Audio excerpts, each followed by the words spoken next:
Hello and welcome to the MHG podcast. Once again, I'm Bradley, and coming up on today's show, we look at all the people that have stubbed their toe and have managed to then blame it on Meghan Markle. But joining us first, it's the real Sir Winston... Oh, sorry, that's my GBU script. Joining me someone who's not a total right-wing douchebag, all-round good guy, it's Stu. How you doing, Stu? All the better for having that compliment. I don't know if I'm an all-round good guy, but I'm certainly not a right-wing douchebag. That's absolutely for sure. Yeah. No, and we haven't got the real but fake Sir Winston Churchill as a guest. We dig him up and reanimate his corpse. Well, they gave the next best thing. Did you ever see that on the GB News thing that went viral? No.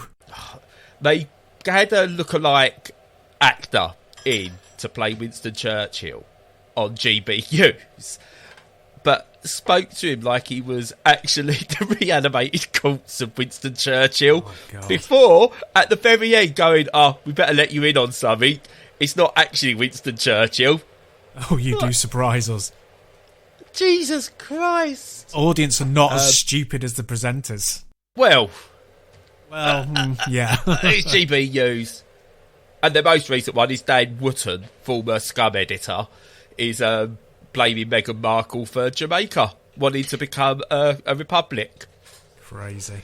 There's some reach in there. That is nuts.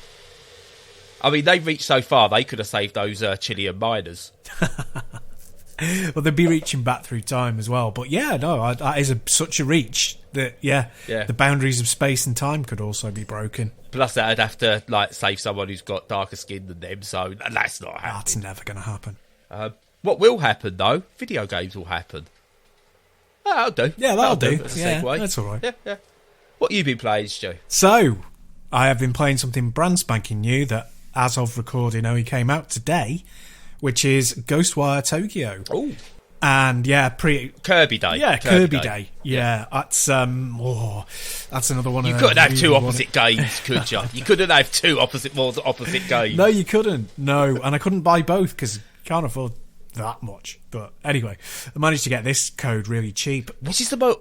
Oh no, which do you think is more disturbing? Like Ghostwire, and I know we'll come into why that is, certain elements, or the fact that a big pink blob thing, a little pink blob thing, could suck up the souls and bodies of other things. And that is existentially terrifying. There's a little cartoon online of Sonic, and his eye starts turning red, pinkish, and then it gets bigger and bigger, and it's Kirby, and Kirby comes out of Sonic. It's really disturbing, and it's just a disturbing concept, but they've made it work over the years. He's so cute, though. He's so cute. I know. But fantastic. I can't wait to get that game. I looked at the Digital Foundry review of it, and it just looks really pretty and just what you'd want from a 3D version. But we're not here to talk about Kirby today. Next week. Yeah. Next week. Okay, cool. I've got it. Next week. Nice. So, Ghostwire. So, it's only available on PS5 and on PC. So, obviously, I've got the PC one. And it's essentially a sort of first-person immersive sim, but that kind of sounds much more grandiose than it is. It's just kind of like a first-person action game with some, from what I've seen so far, very light puzzle and environmental puzzle elements. And you wander around Shibuya, which you'll remember from Jet Set Radio, that area of Tokyo that seems dedicated to buses, but it's all locked off by a mysterious fog that is in no way because they couldn't afford to build a much bigger university to move around in. And just like Superman. Yeah, Superman fog. It's basically if you take the premise of a little bit like Control, so it's a bit more kind of spooky than that, but not really particularly scary. It's more eerie, creepy stuff. It seems to be from the very outset that someone or some things have managed to separate people's spirits / souls from their bodies, and the bodies have disappeared, and then they're sucking up the spirits to use for some sort of nefarious purpose. You're kind of caught in between this person or these people and a good guy who seems to have the skinny on what's going on, and he's part of some sort of paranormal team.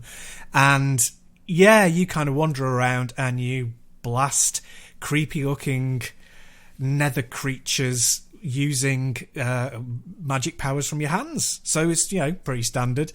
But yeah, we've all done it. We've all been there. Yeah, we've all been there. When I sold my soul to Satan, I got that kind of power, but I've only used it for good, so that's a shame. But yeah, no, it's funny. It's because like I played so many games like this because it's like, okay, we've got this world we can play with in 3D. An easy way to kind of make a world that's presentable but exciting is to have a very simple, straightforward representation of the real world and then have lots of supernatural elements crash in. It's quite an easy way of making stuff, building the levels fairly simple, having the enemies fairly complex, that sort of thing. Yeah. So there's a lot of that, and like Control does it as well. There's even the elements of like, what are they called? Like, kind of supernaturally infused armchairs and kitchen sinks and stuff like Control has. Oh, yes. I don't know whether it's like just coincidence or whether they saw that and they were like, yeah, that's ace, we're sticking that in. But yeah, it's kind of Ghostbusters-y as well. There seems to be like a lot of technological basis to what they're doing in terms of the research and how you deal with the spirits. But there's also a kind of Japanese folklore element as well. But it's early days for me, but gameplay wise, it's okay. It's nothing special so far. It's all right, but okay. And apart from that, graphically, it's not particularly brilliant. It's okay. It's presentable enough, but I've just come off the back of playing Horizon, which I just finished yesterday. Absolutely. I don't know. You've not mentioned it before. I know. Yeah, no. I've kept it all to myself for a secret. Yeah. And Horizon on PS4 looks just magnificent. It's just so good looking. And Ghostwire is, you wouldn't expect it to have that level of polish, but it's supposed to be a next gen game, well, current gen now, PS5 era game. It's on the PS5, but it doesn't look like that at all. It's very simplistic. It's got ray tracing, but to be honest, I can't see it's very well implemented. I've got stuck it all on max on my PC, and I'm like, is it being used? I'm not entirely sure. So yeah, at the moment it's fine. I'm going to give it lots more time, probably complete it. It's Tango, isn't it? Yes, that's right. Yeah. So Shinji Mikami's team, I think he's either left or he's stepped back from this game. But yeah, the guys who did The Evil Within, it's them. See, I think that's their aesthetic. When you say about it doesn't look next gen or anything, I actually think that's their aesthetic. Their games kind of look almost grindhousey in a way. Yeah, I can see that. It's just a bit funny when you stick ray tracing in, which is a very big cost overhead and difficult to program. Yeah. And then it still looks, like a previous, not even a previous gen game or an early previous gen game, you know what I mean? But yeah, no, I take your point. They definitely try and go for something that's harkening back to an earlier era. Another big influence I think that it might be is Fear, FEAR, Fear, the first-person shooter. There's lots of elements of that in it, like things blinking in and out of existence and all that caper. But at the moment, it's less than the sum of its parts. It doesn't do anything exciting so far. It's just really solid. So we'll keep an eye on it. We'll see. Yeah, I'm interested in this because it's it does look like the aesthetic. So first of all, I think the best open world, shall we say, city that you can put in a video game, I think, is like the various areas of Tokyo, because it's so much going on in such a small space that we saw, I mentioned it when we spoke about the Yakuza games. You can fit so much into a smaller space than something like, I think, even The Witcher can or Grand Theft Auto can in their massive open worlds. And they're iconic as well. So you go into it and you kind of get a sense of where you are, even if you've never been there before, because they're so iconic in games. And I love the theme behind it. That's what's really striking me. I love the supernatural in terms of not, I believe ghosts are real, but I love the folklore stuff that comes from it, especially like the Japanese folklore. the way they look at ghosts is very different to the way like the Western world look at ghosts Yes. and stuff like that. Yeah. Very interesting character pieces if you look at The Ring, for example, and The Grudge, and how they're handled in the remakes compared to the Japanese originals. Yeah. But yeah, no, it looks interesting to me, and I'm okay with you actually saying it's not doing anything special as such. That actually makes me more wanting to play it, because it doesn't sound like it's trying to push boundaries. It sounds like it's just trying to make a game, which I'm okay with.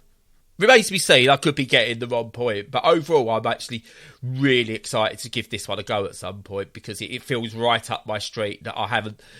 It's not the second coming. Yeah, fair enough. I suppose it's going to depend very much on how they tie in all the elements, together. So each sort of premise, or the main premise in the game, is really good. So the idea of them using technology and the supernatural and what could be waiting for us in the world beyond, and the villains who are sort of utilising whatever's going on in the background, the traditional folklore stuff. Like, you've already had like no masks and sort of like these prayer bead style things have cropped up, and these small, they're kind of like paper dart type things. I'm really denigrating Japanese folklore, simplifying it into something I can understand. But these little paper things that are like spirit trap things, and all of that is really lovely, and hopefully all of it will tie together to make something quite interesting. So the way you describe it, the best Western supernatural piece of medium I think I've ever seen, and people, I will die on this hill, is The Frighteners. Peter Jackson's The Frighteners with Michael J. Fox. Okay. Purely because, for what you're describing of Ghostwire Tokyo, there's that element on there that the spirits are just there. That is just what they are. They are just there. And you've got... There's no good or bad spirits based on the being spirits. It's just what they are in life. That's what they are in the afterlife. And I felt it handled it really, really well. It's a very underappreciated film. Go and see it. Give it a reprisal if you haven't. Even from trailers, it is a bit of reaching, but I see elements of that in this. I don't think there's any influence from it, but I think that Peter Jackson took from some Asian folklore when it came to The Frighteners as minor influences in his film, and those same original seeds are very much prominent in what I've seen in the trailers and gameplay of Ghostwire Tokyo. So, but yeah, I can't wait to play it, and I love Shibuya and Tokyo digitally, never been physically. Love them digitally as a concept, so it's ticking all the right boxes. Well, you certainly sound very excited for it, so I hope it lives up to your expectations. It won't. In terms of it... yeah, probably not. In terms of other touch points, I'd say possibly Killer is Dead a little bit. He has that kind of aesthetic a little bit.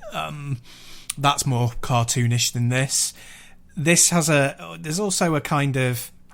God, you see, I can't remember the name. I played this indie game that was like a flick screen 8-bit throwback about 2 years ago, maybe more. It may even have predated the podcast. My God. And that was similar. There's a very famous comic graphic artist in Japan whose name I forget, who does body horror and really kind of extreme visuals, and it's based on his works. Very, very terrifying stuff. Just a very quick interruption of myself to say that the comic artist I was trying to think of is Junji Ito. Apologies if I pronounced that incorrectly. And the game is World of Horror, and you can get that on PC, on Steam or itch.io, or probably other places as well. There's a bit of that influence in it, but again, that could just be the general Japanese cultural feel of it. The only thing I'd say is that it's a bit Spartan. Like, you meet characters in order to... to fight, and you have cutscenes with the enemies, like the main villains. But apart from that, the world is empty until you go up against that sort of thing. Very, very Spartan. So that's quite deliberate. So let's hope that that pays off as well a bit later on. Yeah, you hope that it's a design choice rather than a technical limitation or something like that. So. But yeah, no, I think it'll do well for itself. And clearly what will happen is they're holding something back because obviously it's got a year-long exclusivity. Yeah. And it's a Microsoft-owned game, so I reckon they got it out the door. There you go, you can have that now. And we'll get a definitive edition about next April. Yeah, definitely. Yeah. It needs some fixing on PC as well. A few bugs already that I've come across, so yeah, there's work to be done still. Yeah, it's why I'm not jumping to go and buy it, because it's going to be a Game Pass job in about a year, and I've got so much to play already. If it hits a sale, I'll probably pick it up. But no, we live in that strange world at the moment where you've got a Microsoft-owned property exclusive to PlayStation, and you've got what used to be a PlayStation exclusive still produced by Sony coming out on Nintendo and Xbox next month in MLB The Show. And it's kind of, we all live in this world of like what could be. Yeah, it's like Microsoft are going to Sony, yeah, come on, I'll throw you a bone. It's like when you're playing pool and you go, oh, it's all right, you can have 2 shots, go on, you know. It's just like, I didn't see it. He must have clipped it. It's fine. Yeah, exactly. Yeah, let's have more shit. Let's put Super Mario Odyssey on Game Pass. Come on. No, never. No, they'd never do it, would they? No. Never. It's Nintendo. Yeah. Nintendo will find a way of being brilliant but shit at the same time. Oh, yeah. Which is, I've got a feeling I might be talking about that, because just very briefly, my very early part of Kirby is brilliant. I've only played literally 5 minutes of it. It needs accessibility options. Yeah. I will speak more about that next week. Oh, yeah. I might have missed them, in all fairness. That's why I'm not going to go into it yet. But so far, I can't... On the tutorials, I don't know what buttons I should be pressing. Fix that. Anyway. Yeah, so I was giving you space just to cough. You do the editing afterwards. I'm just here. I just make it as awkward as possible for Cheers, you. pal. No, that's fine. Yeah, no, on the accessibility front, that's a good shout out. Terrible for Ghostwire because excuse me, it's my turn to cough. It has the colourblind options in accessibility, which is great. But one of the first things I did was stick the subtitle size up to maximum, and it's tiny. It's only on my biggish monitor. It's only about a centimetre high, and so like, and I'm like 4 or 5 feet from a monitor, and you're squinting practically. It's really tiny, even on its maximum size. So yeah, that's not great, but it does have the colourblind options, which is something. That's what they're holding back then, isn't it? The accessibility features for Game Pass. Yeah, they'll probably have a font size that fills the entire screen or something by that point. Yeah. Yeah. Whatever you want. Anyway, moving on. Very quick one to start with from me is I've been playing WRC 10. And I know you're thinking, Brad, you've already spoke about this, why you're talking about it now. Well, I got a Switch code for it. And it's interesting. The WRC games are a good. I spoke about really good. Like they straddle arcade to sim really, really well, focusing more towards the sim side of stuff. And the PC version I really, really, really like. The Switch version looks really nice for what it is. It's missing some content, so again, I don't know if I'm missing it. It's something to do with me, but I can't find any multiplayer content. So it's only the single player. But again, I'm fine with you playing it on a Switch. I'm okay with that. No cross-save, which is unfortunate, because I feel it's needed. So for me, I'm just playing like the individual events and that on the Switch, because I can't be asked to go through a career mode again. But what's really weird about it is you can't jump between the two in terms of playing, because if I play it on the PC, you've got analog controls and everything can be like really precise, and then you play it handheld on the Switch, and that goes out of the window. You have to like play it like a totally different game. But it's not. But once you get used to it, it plays really well. Once you can get used to the nuances of the like, there's less travel or less. There is that sort of like, you're not going to get those minor adjustments in turning, sorted, and things like that. It is a fun game, but I think we're at a point now where games like this don't need a Switch version. I think we're at a point now where a Switch version needs to be its own thing. Bring out a WRC 10, but do what we did with the PSP for a while, just like WRC 10 portable, and make it so it's built for that, rather than what is a straight port with stuff taken out, because it's good, but it's not as good as playing the PC version by any stretch of the imagination, which is a shame. Yeah. We're in a funny state with the Switch, and partly it's just because of the way things have gone, but partly it is by design from Nintendo, in that if you develop for it, it's such a great machine, but if you port in for it, you've got to really, really put the effort in, and you've really got to give it the time and attention it needs, because it's kind of like, you know, that under the telly consoles are like cars, and this is a motorbike, and it's like you've got to concentrate on getting it perfectly right. And I think, you know, steering it back to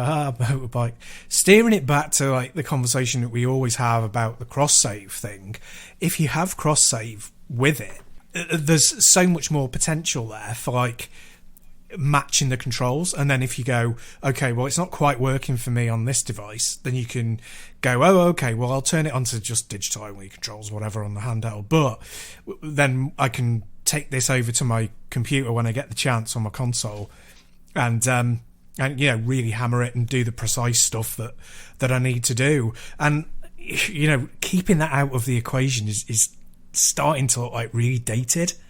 Yeah, no, I completely agree. And it's why I'm so eager for MLB, the show, next month, because that has said, from what I can understand, that's got cross-progression, cross-save across all devices.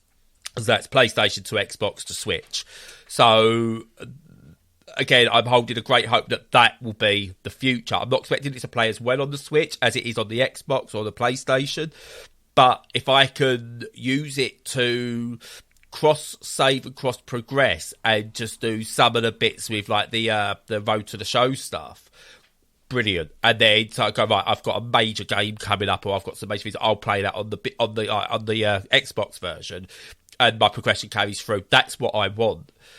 Again, I think we are looking at some games need to almost look back at the Dreamcast. There we go. We managed to sneak the Dreamcast in again, and the VMU, where you know you could take your chocobos or whatever in a Final Fantasy game in, like, and train them up, and then use what they do in the VMU to then bring those back into the game. So it's taking elements of the game separately.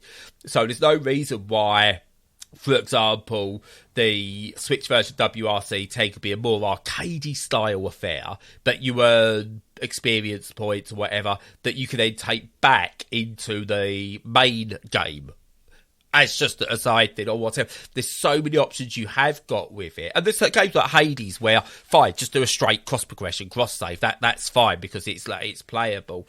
But there's some games now where you go in just... You can't just do a straight port. We're not at that point now. What the next Switch needs, and this is the big thing, is it needs the ability to be able to have analog controls in the triggers and stuff like that built into the functionality of the system from day one, so that, you know, if you get a third-party Joy-Con that's a racing style Joy-Con that has analog controllers, bigger analog sticks or whatever, with triggers, then you can pop those in without having to fudge it. So the Switch has been brilliant. I'm not dissing on the Switch at all, but I can certainly see what needs to be done for a new Switch down the line, and it's not all about graphics. Yeah, I agree. I think they would be best off doing the move they did from the DS to the 3DS, where you can still play DS games on the 3DS, you could still play Switch games on the Switch Pro or whatever it was, but the Switch Pro also had its dedicated games, and it came out of the box with analog controllers, so analog Joy-Cons, but they would work on the previous model of the Switch. So I think that would be a better move for them. They'd still be behind the curve then, but things would still be cheap enough for them, and people wouldn't feel like they were being left behind, with their consoles and stuff. So, yeah, I mean, that might be the better way for them. And just one last point with this. Again, WRC 10 on the Switch. If you've not played it on the PC or Xbox or PlayStation or whatever, brilliant. Absolutely brilliant. You will not notice. The only differences I notice is obviously no multiplayer. And because I've played it on a more powerful system with proper analog controls and potentially even a wheel, I noticed the difference. So if you've never played those, you go fresh into this, you are in for a great time. Nice. What's next from yourself? Well, I only had a brief play on another game, which was Nightmare in the Dark on the Neo Geo. And that one is it's basically like Bubble Bobble. It's a single screen game. You have platforms. You have to knock the enemies into submission and then kind of, well, in Bubble Bobble, Bubble Bobble, not Puzzle Bobble or Bubble Bobble, you blow bubbles onto them and then you hit them and whatever, and they go off the screen to be defeated. But in Nightmare in the Dark, you throw fireballs because it's got a kind of Halloween-y kind of aesthetic. You throw fireballs at these enemies, and then when they get completely immersed in flame, you use them to knock the other enemies off the screen and stuff like that. And it's just like pretty much a complete rip-off of Bubble Bobble, but I suppose it has enough difference in it to be worthwhile. I mean, back in the day when it came out, I don't think anyone would be dropping like, 250 quid to buy it kind of thing. But as a little distraction and an aside, it looks pretty. It's got some nice backdrops, because it's got these static backdrops like you have in that and like you have in Pang and games like that. And the animations are pretty nice. It's not exactly pushing the console, you're not talking Metal Slug levels of animation or anything. But pleasant enough. Some really big bosses that look pretty great. And it's okay if you've got access to it. Give it a go for a little while. It's the sort of thing. It's definitely a Brad game. So give it a whirl. Yeah, it sounds like a Brad game. I'll definitely look at that.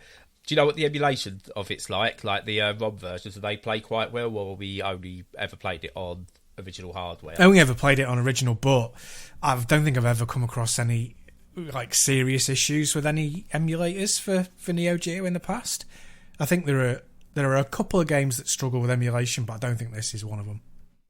Cool. I'll give that a look, because I don't think I could afford myself a hardware solution at the moment. No, that's fair enough. I'm getting £4 extra a week to pip, so soon. Yeah, soon. The time is coming. Oh dear! Isn't Britain great? Oh, fabulous! Yeah, no, we're talking about games. But yeah, no, good. I'm glad. I love to see. I love it when you talk about like the old, like the retro stuff. I love retro games, but I have more of a passing interest in terms of, I like fiddling with that, and now I'll play for like a couple of minutes. Like it's ADHD perfection is the retro scene, because you just pop something on for a couple of seconds and they like never go back to it for 6 months and go back then play other stuff and whatever. But your passion for it it's superb. I love listening to you talk about retro stuff. Oh, cool. Yeah, no, I just I get like a... Oh, shut up about it. Try it out. No, go on, carry on. No, I get like a hankering to play a shorter game, in an arcade style, and it'll either be something on Steam, from a smaller indie, or it'll be something from the past that I've not touched before. And I keep finding, it's like, I think, must have played all of the good games in that genre kind of thing. Yeah. And then I'm like, oh God, no, there's this whole wealth of them I haven't touched yet. So yeah, keep dipping back into it. There's a whole wealth of puzzle games from the 80s and 90s where the more you complete it, the more you get like naked ladies underneath the actual game world. Bizarre. Because that's what puzzle games were in the arcades back then, aimed at the Japanese. It's really weird. Yeah. But this is why I think I really like the old, like when I do play the retro stuff, because I literally have the attitude with arcade stuff of it is an arcade, so I pop an imaginary 50p into my RG351 or into the PC. I play through a game, I lose my life till I get to a continue, and I go, I'm done now. I'll go play something else. Yeah, that's a good way of doing it. Yeah. Yeah, I've never played like Teenage Mutant Ninja Turtles and gone, I'm going to play this to completion. Behave. I have. I get to the first part of the level that I get to it every single time on the arcades, fail miserably, and then go back to it again and do the exact same thing a few months later. If that's what makes you happy, that's great. It does. Yeah. It does. No, I'm not being sarcastic. I mean it. No, and we'll talk about this. Again, I think we've touched on it before, but next week I think we'll talk about this. Game completion is not important. Oh, yeah, totally. Just to point that out. It's not important one iota. I reckon I've completed less than 1% of all the games I've played. Yeah. And no, well, you're right. I mean, yeah, we'll save it for next week. It's an interesting conversation to have, definitely. Definitely. Talking of games I haven't completed, I was just getting a segue sorted, you see. Nice. I've been playing a new snowboarding game. You wait ages for a snowboarding game, and then a couple come out at once. It's amazing. Nuts. So the other week we had Grand Mountain Adventure come out, which I really, really love. And this week we've got Shredders. What I will say is, team at Shredders, right? Hire a graphic artist for your cover art, your logo. I love the game, but your cover art's dreadful. I'm not going to lie. Sorry. Get that out the way. Okay. But aside from that, it's probably the best snowboarding game I've played since Amped 3. Yeah. It's not as good as Amped 3. It's not as good as like SSX, Tricky, SSX 3, games like that. But it's definitely better than the game. I really like the modern SSX, by the way. I'm someone who really liked that Dark Mountain or whatever it was called. I really enjoyed that. I thought it was good. But I didn't like Steep. It's better than Steep because it's more focused than Steep. So what you've essentially got is a throwback to those games like Amped, where you give almost a linear progression through the game to start with. And sort of like you've got this concept of annoying snowboard bros taking you through. So it's like, oh man, look, we're gonna rip up this mountain or shred this mountain, and look, we're gonna film it, and look, we can go and destroy this. And then the executive comes along and goes, but instead of going, oh no, don't you ruin my mountain, they're going, oh yeah, we'd love this, look, we can go viral, yeah, we're down with the kids and stuff like that. It's annoying, but in that way that it should be, because they're snowball bros. Yeah. I've seen some people complain about it. Behave. That's the culture of that scene. It's nothing to do with bad acting on the game itself. That's just the culture of that scene. Always has been. True. But it takes you through like, do this, and it's fairly linear. But then sort of it opens up and it goes, mountain's yours now. Do what you want. But not in that way that Steep ever did, which was, do what you want, but we're going to tell you stuff to do still anyway, and put loads of little markers everywhere because it's an Ubisoft game, and you know, you're going to end up feeling overwhelmed. No, this just goes, you've done a lot of the linear stuff now. Here's a reward. Just go and snowboard as you want. See fit, have fun, and it's really good. A few bugs here and there. It stutters a little bit now and again. I mean, in terms of, I'd be snowboarding down and then it comes almost to a pause where it stutters. I think they've ironed that out recently in a patch, so good. But it is an indie game, so you can forgive it because obviously they don't have the thousands upon thousands of potential playtesters and betas that they can put out and whatever. It does lack some accessibility options because it's snow. So I struggle at the moment because I've had a bit of a downturn with my vision, so I'm struggling at the moment to see what I'm doing, so I've had to put it down.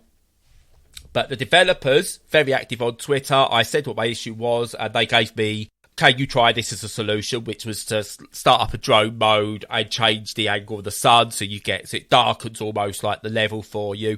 Didn't quite work, and I did suggest maybe can they do something like just give us a palette swap. Can I have a palette swap where I can turn the snow dark grey, for example, or can I change the sky dark grey? Just something that's simple. I know it's not going to be what the game's intended, but for someone like me, it'd be ideal. And they said, look, we can't promise anything, but no, we'll look into it. Yeah. You know, we're always up for improving accessibility, which again is someone who's got a disability. It's all you ask. You've not put it in at the start because you're probably not aware of it. Again, it's why we need more disabled people at the ground level of making games, even as an advisory point of view. But they've gone, right, okay, yeah, we get that. We'll see what we can do. And I really do appreciate it because it's a very, very good game. Absolutely outstanding game. Some people won't like it because it's not got all the bells and whistles. Doesn't need it. Doesn't need it. All it needs is a graphic designer. Cool. Yeah, no, I mean, yeah. For finishing on like a little bit of a gentle slap to the face for them there, but yeah, no, it sounds like it's a really cracking game, and I do like snowboarding games. I mean, the last one, I've hardly played them for the last 20 years. I think like SSX Tricky is the only series that I really had a proper go with, and you're talking a very, very long time ago, but when it works well. So yeah. So Cool Borders, really love those. They got progressively worse. The AMP series got progressively better and then died. Bring it back, Microsoft. Come on. Bring it back. Or at least make it backwards compatible. Something, please. Yeah. The SSX series peaked with Trickium 3. Dark Mountain or Dark, whatever it was called. It was good. Steep, I enjoyed for 5 minutes before going, oh, God, it's got Ubisoft on me. I've got this, I don't want to... Jesus Christ, there's 180 different things I've got to look at. I've only been playing 5 minutes. I don't want to travel all the way up there. But yeah, it's been through... I even like Snowball Kids on the N64. And obviously the absolutely amazing 1080 snowboarding. So it's good to see with like Grand Mountain Adventure and Shredders, we're maybe getting a renaissance, hopefully. Yeah. So, yeah, no, I like a snowboarding game. Yep, they are good. And one more from me, because I've gone through a bit of an extreme sports phase this week, by the sounds of it. I've also been playing the ludicrously titled Monster Energy Supercross, the official video game 5, which is basically a Supercross, motocross style game with more Monster Energy branding than you can shake a stick at. Or is it a Monster Energy game with some bike branding? Who knows? It's really weird. So Monster Energy, like Supercross games, I've always enjoyed them. The like MX versus ATV, big fan of those. Pure, which was mainly ATV, bring that back, by the way. That was a brilliant game, underrated by many.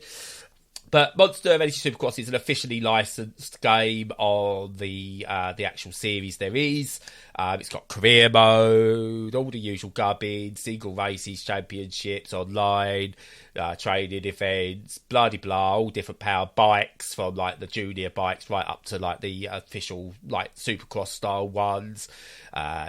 Career where you can up your stats, you get better bikes, contracts. It's all there. It ticks all the right boxes, plays really well, really enjoying it. Honestly, the only thing I can really say is if you've played Monster Energy Supercross, the official video game 4, you don't need to play 5. If you've played 3, maybe give 5 a go. There's a few bits different in it now and it's improved. It's one of those series where I think every other year, I don't know why this needs a yearly release. Just had do you know what? Charge me a £5 and do the 2022 series in there. Don't release a number 6 next year. Doesn't need it. Give yourself a 2-year development cycle because these games are really best appreciated when you play them every other year. Not needed yearly. Play the PC version. And ironically, we suffer the same thing between Switch and PC again. So I've got number 4 on the Switch and I went back and gave that a go compared to number 5 on the PC. And again, the little differences, because you've got the analog control with like the bikes and everything, is so much better on the PC version. I feel like I'm having a bit of a Switch rant at the moment, but it's too digital on the Switch. Again, I can't go back to it, despite enjoying it first time now, because I'm used to playing it like that. Yeah, those little differences of just analog input make it night and day. Looks lovely, plays really well. Just if you've got last year's, do you need it? It's the only thing I would say. Well, I think the answer obviously is money. Is why they keep doing it. Oh yeah, but you're right. 2-year development cycle for these things. I don't know how any company can produce something of any real worth within a year. They kind of used to do it with the Call of Duty stuff where they had different development teams doing them in parallel so that you could do it that way. But even so, that was still like a 2-year cycle. It was way too short. Who's finishing a game in a year these days? I know, right? Well, you're never finishing the game, but No. But it's like, I mean, so to give it an example, and I can't remember if it's from the same like people behind it or not. I'll have to have a quick. Well, it's not the same developers, but no, this is pure milestone. So, AFL Evolution 2. I didn't even know there was a first. Right, it's an Aussie rules football game that has added. I think that like last year added like just as DLC the 2021 season. Didn't make a AFL Evolution 3. There may be an AFL Evolution 3. Who knows? But they started a new season. Do you know what? I was quite willing to support them with a new season. I'll go, yeah, I'll spend a couple of quid on a new season pack. Yeah. That's fine with me. I still wish FIFA would do that. The MLB games, the NBA games, the NHL games. Every couple of years, bring out, if you've got a proper upgrade to it, because you've really reworked the physics, or you've got this like major change that just makes the game better, fine. Aside from that, sports games are the one genre of a gaming where you can get away with just going, here's some DLC with some updated stats, because that's what the new games generally are anyway. Yeah. Oh, absolutely. But they know people are going to buy them, so they can get away with it. Yeah. But yeah, again, it's very hard. I don't want to like dump on the game because it's a very, very good game. I think it plays so well.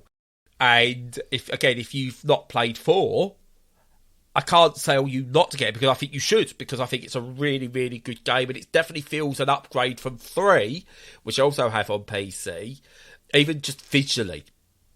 And it does a thing as well, and we take this for granted now. I remember when this very first happened in a video game, and like you said, it was amazing. The riders of the bike get dirtier the more you race. Right, yeah. Now, I remember when I first saw that on a rally game, and I was like, oh my God, my car's dirtier at the end than it was at the start. Yeah. And that was like the most amazing, like, why is that? That should be a bullet point on the box. And we take it for granted now. And it's just like really good. You go and you can see the mud splattering up the back of your rider and stuff like that. And also with this as well, and this is where I'm going to like really say where these games stand out. You've essentially got 2 games in one with these. And I don't know if you could play it in VR. I don't think you can, but I'd be interested to see. But you've got, if you do it from what's the traditional sort of like third person camera behind the bike and everything, you've got one game which is really fun to play. But you've got first person mode on them as well, and it's not the same game. It is completely different. Now, I want to go, imagine that, but in VR.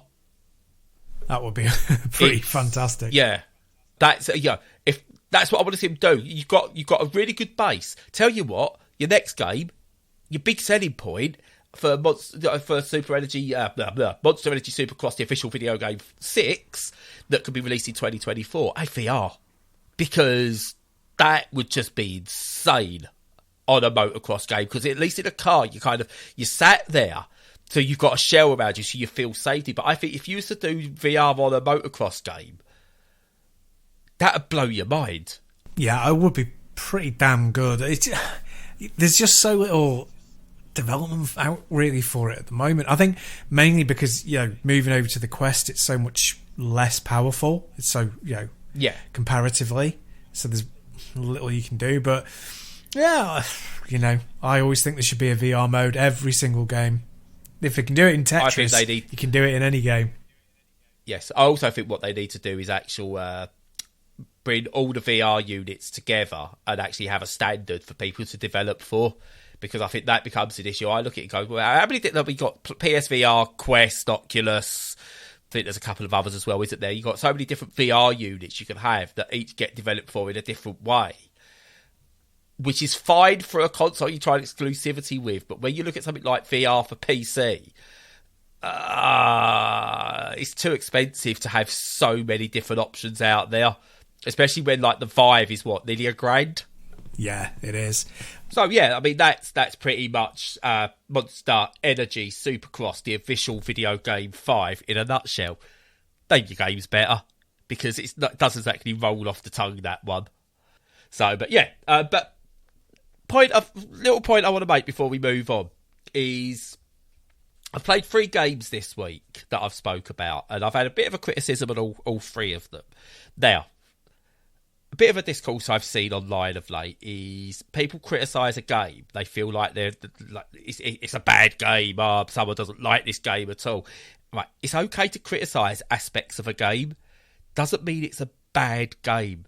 All 3 games I've played, I've enjoyed, but with caveats. And it's okay, because that's how games get better. That's how the studios know to get better. Because if everyone either went, this is rubbish and the worst thing ever, or this is the best thing ever, there's no nuance, so there's nothing to try and improve on. You know, for example, the WRC game will look at maybe next time, not based on just me, but based on others, going, right, okay, so we need to rethink how the handling works on the Switch version. And they might do that. If I just turned around and went, this is awful, it doesn't play, it's a bad game because they're not going to bother. They'll just go, no, Switch version. That's easy, simple as. So, you know, it's okay to criticise. And when people criticise your favourite thing, or if people like that thing that you don't like, it's all okay. Just let people enjoy what they like. I know, right? I mean, I could go through and be very, very critical of a game that I like, or I could just be, you know, completely full of praise for something that I didn't. And what you're trying to do is you're trying to pick out the stuff that, you know, that will inform people as to whether it's going to be right for them. You know, it's like, I've paid for Ghostwire Tokyo and I'm going to play it probably all the way through. So my opinion is incredibly valid. I mean, it would be anyway, but yeah, because everybody's opinion is valid and interesting to a degree. More valid than mine with my review copy. Yeah, see? Yeah, you don't get a seat at this table, pal. No, it's absolutely fine. And I never ever mind people going, you know, I played, let's pick a game that I absolutely love, Breath of the Wild. Breath of the Wild, it's all right, but I've now played Elden Ring and I don't like Breath of the Wild anywhere near as much. I'd be like, yeah, cool, yeah, that superseded it for you. But I'd be like, but you know, that doesn't detract from my enjoyment of the game. But you just have to understand that, really, and not take it personally when you're hearing people say things. And also, there are inflammatory people who go, you know, such and such is rubbish, which of course, you know, no. It's why review scores are rubbish as well. Yeah. Because it's great that you mentioned Breath of the Wild there, because if you want the perfect example of why review scores should be bullshit and not looked at, when Steph Sterling gave Breath of the Wild a 7 out of 10, still a very good score, the abuse they got was, wow. I mean, I hate scores in general. I don't hate them, but I don't like them very much.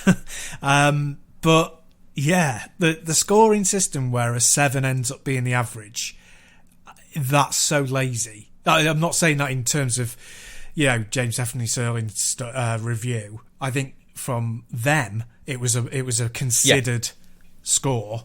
Yeah, it's an above average game, is how they described it, but not perfect. Yes. Yeah, and I think it was very considered. But I think most reviewers, they're like, it's perfectly fine. There's all these problems I can't really be bothered going into because I would have to then get detractors on the internet criticising me. So I'm not going to give it a 5, meaning average. Yeah, well, not average, because average is the average, but you know what I mean. 5 meaning it's not brilliant, it's just a game. People seem to be terrified of using 5, and therefore 7 has lost its value. So, yeah, it's all so stupid. 7 out of 10 is the I don't want to upset the publishers score. 8 out of 10 is the I don't want to upset the fan base score. I like that. That should be our grading metric. We don't have any scores apart from 7 and 8. 7 and 8. Yeah. Yeah. I've a couple of times I've been tempted to go, shall we do review scores? Because then what gets us on Metacritic and something like, no, it's not worth it. I really cannot be arsed. I remember what it was like trying to score stuff before, and I've been guilty of it, just going, I don't know what to give this. What's going to give me the least headache? And then end up just going, 7. And I had someone who wrote for us at GameStyle gave Assassin's Creed 3 a 10 out of 10 because they absolutely loved it. Oh my God. Oh boy, the abuse. I bet. Dear. Well, it's what I always go for. Find a reviewer you like and find out what they say about a game as a base. Don't take it as gospel, But, I would always go, I kind of agree with, like, Mark Commode. 7 out of 10 times, ironically. And we'll go, right, if he says a film's going to be this, I'm really going to give it a go. But it doesn't mean he will watch a film that I go, he said bad, and I go, it must be bad. I've enjoyed films he don't like. I've hated films he loves. But on the whole, I will go with, right, okay, that's an opinion I will listen to. As a basis. Yeah, the way that he articulates things is great. So you can go, I totally understand now. I totally get where he's coming from. I don't agree with it, but I totally understand it. Or, a lot of the time you're just like, oh, yeah, I totally agree with that. Yeah, because, personal tastes really differ. If you're not a critic, your opinion counts or it doesn't count, depending on who's listening. If you are a critic, you shouldn't be criticised for having an opinion. I mean, there's the whole Gran Turismo 7 controversy where clearly Polyphony just switched on microtransactions after all of the reviews came out. That's happening a lot of late. I know. It's disgusting behaviour. It's absolutely despicable. Chocobo Racing, that's the big one, weren't it? Yeah, they sent it out to reviewers without, and they went, it's on now. Yeah, I know. It's terrible. It's so bad. And I don't know. There aren't very many magazines around. Magazines should print stuff, retractions in the next issue, but online things, they should go back and change that score. That's what I think. They should just go back and mutilate it and totally take it to town. And again, it's why I think scores are bad, because like scores can be residual as well. I don't know what Metacritic does, but I don't believe if they like IGN go, this is a 10 out of 10. Oh my god, actually, because of this, it's a 4 out of 10. I don't know if Metacritic pick up the U score or go with the original score. So you could have a game that could release in a state as a 3 out of 10, get fixed 2 weeks later, and what score's actually reflected. Again, it's why I will look at Metacritic, and I use it as a base barometer. It's always interesting to see what's the difference between the critic review and the fan reception. Generally, if there's a massive gap, I go, okay, I'm interested in this game. Well, bar the odd weird Japanese adult-themed thing that you often see on Steam and going, no. But generally, if there's a massive gap between opinion, I'm intrigued to at least look into it. But it should all just be a basis, and then form your own opinion. Don't listen to us. We're pointless. Is what I'm getting at.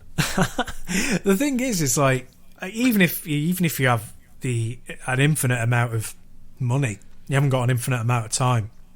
No. And therefore critic impressions are still so valuable.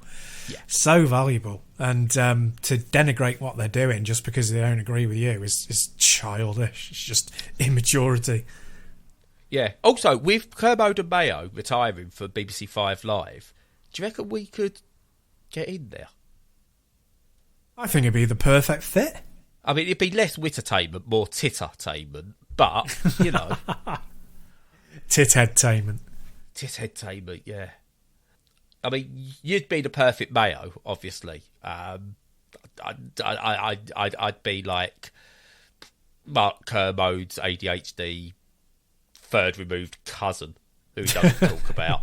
Yeah, the one who's locked in the basement most of the time. Yeah, he just doesn't harm themselves, sorry. So even I could misgender myself. That's right. But anyway, just before we finish, been a couple of recent pre-E3E type things. So we had like the idea Xbox happened, and then last night, as of recording, we had the Future Games Show on Twitch and YouTube, hosted by Games Radar. I just want to pick out a few of the games that were announced on that I'm really looking forward to. So, first and foremost, the game that everyone should have on their wish list is Sam Barlow's Immortality. It looks like he's just taken what he's done from Her Story, Telling Lies, and could well be his magnum opus. It just looks spectacular. And if it doesn't end up being my game of the year, sorry to put that much pressure on Sam Barlow, if it doesn't end up being my game of the year, I will be very, very shocked, because it's just everything I'm seeing about it is ticking all the right boxes. The other one I'm really looking forward foot to, is Curse to Golf, which is a roguelike golf game, which looks really interesting. It's basically you've got a set about the shots to escape purgatory by playing golf. Ooh, nice. Yes. So the levels are randomly ordered, but they're not randomly generated. So you can learn the hole. So depending what seed you start with on a new run, you will get them in a different order. There's like 80 odd different holes that you can get like mixed up across 18 or whatever it is. And I think you get a set amount of shots, but you can earn more shots, or certain things will take away shots. The idea is to be able to stay on par and get out of purgatory. There's a demo of it up. I've played a couple of holes already. Oh yeah. Oh yes, that looks really good. Just some others that really stood out. I'll just go through names rather than going into it, but you've got The Time I Have Left looks really good. Alterborn looks really good. In for the Sun, which was shadow dropped, is a platform type thing. That looks pretty good. Lego Bricktales. Check that one out. It's a Lego based diorama style puzzle game that uses building Lego things, using imagination to solve puzzles. Just looks fantastic. Give that one a check. Yeah. What else was there? Instruments of Destruction looks really good. It's already out, but it looks like it's very similar to Abris, but with vehicles. So give that a look, I suppose. That was shown off. Alaskan Truck Simulator, which seems to be taking like the Euro Truck and American Truck Simulator style things, but improving on it. So instead of just driving a truck, you actually have to do things like take breaks at the right time, refuel your truck, make sure you're getting food, and all things like that. So it feels like it's almost like Ice Road Truckers the game. Looks interesting. Justice Sucks, which is a sentient Roomba that looks like you've got to try and protect your family in the house by setting traps Home Alone style to beat enemies. Looks interesting. Sweet Transit is a management railway style game. Looks fun. And yeah, it's just, I think there's one called Trepan 2, which I don't know if it's a sequel to anything, because I've never heard of Trepan. But that's a proper violent FPS type thing that just looks pretty damn cool. And there's loads of others. Check out the list of games on Games Radar. It's just, indie games are in a really strong place at the moment. They really are. Yeah, totally. They really, really are. So yeah, cool. Well, I'll check into some of those, especially the Lego brick one. Yes, I honestly, they done it as almost like a end of show type thing, and I honestly, my jaw dropped looking at it. It's unlike the Lego games, which I think are really, really fun. It actually looked like Lego, like some of the made Lego sets, whereas obviously the Lego games themselves, and even Lego World, which everything is made out of Lego, they're still like too much fantasy and look like a video game. These look like Lego sets, and it done that thing that the Lego movie did with the the characters walk at like 12 frames per second. Yeah. Whereas everything else is like, you move the camera around 60 frames per second and stuff like that. Yeah. And it's just like, oh, yeah, I love little touches like that. It just looks really good. That's later this year, so we'll hopefully get to talk about that one. But yeah, some really good looking indie games come on the horizon, many this year as well. So I'm going to be talking a lot, boy. Lucky us. Hey. No, that's cool. Yeah, good stuff. But yeah, that's it from me. I'll shut up now. Yeah, that's pretty much it from me as well. I've got loads of games to play. Just finding the time for them. But I'm going to say again, because Elden Ring is still King of the Hill. Elden King. I don't know. I'm going to say, Horizon Forbidden West. Don't sleep on it. It's absolutely superb. I don't give out numbers against games. I don't give review scores, but for me, it's a 10. it's one of them. But yeah, we should start doing that at the end of all our reviews. We don't do review scores, but if we did, this one would be a exactly. That'd be our thing. Yeah. No, it's gone down. I think already is like one of my favourites of that type of game, if not my favourite of that type of game. I don't know. It's not going to beat Breath of the Wild, but it's just so good. I could just rant on about how good it is for years. But anyway, yeah, so other than that, you'll want to escape from me and my grappling hold on your cortexes by now. So As usual, follow our content on the socials as you wish, and join us on Discord if you feel like it as well. Lots of great chat going on there. And in the meantime, just stay safe and stay sane.